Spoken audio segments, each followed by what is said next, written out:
A motorcade is made up with a whole bunch of buses and vans and motorcycles and RCMP vehicles, and we gather everybody in on those vehicles and get them from point A to point B, in this case from Edmonton, Alberta, up to Slave Lake, Alberta.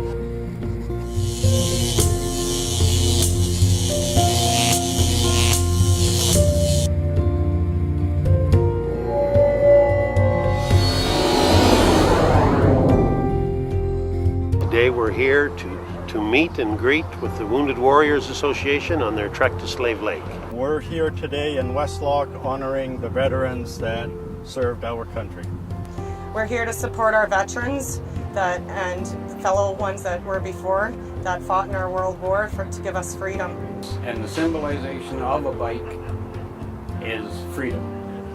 And for that, we have these veterans to thank. In addition to the Wounded Warriors Weekend, we cooperate with the Legion in developing programs that they have in order.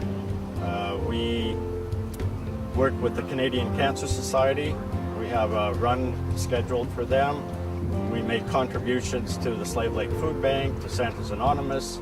So in a nutshell, it's giving back to the community what they gave to us. Westlock has a very strong Legion, very active in our community and do a great amount of good for our community. I think it's really important that people recognize our veterans. I think it's important to remember our veterans, particularly the veterans that are suffering from PTSD. First of all, I think the public has a misunderstanding of what PTSD is and a misconception of shell shock.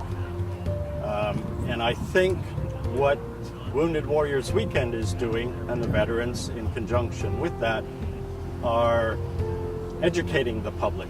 You know, I just seen the effects of it, and I'm here to support and be here for all those veterans, my family, and, you know, make this a better world.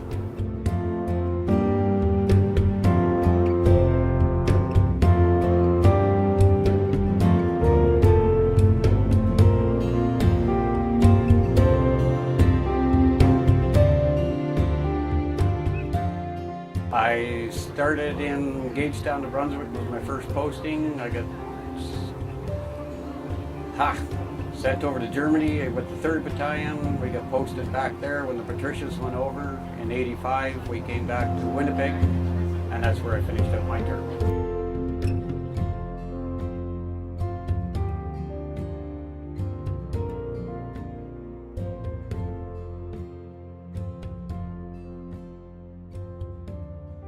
My grandfather, he started out as a Northwest Mounted Police officer, and he joined the military, in which he fought in the Second World War. And I also have an uncle on the same side of the family. It would have been my grandfather's son. Also fought in that World War too. So my family was affected that way. My brother, he's passed on now. He was in the military as well as peacekeeper for the UN. My grandfather fought in the war. My uncle fought in the war. As simple as that.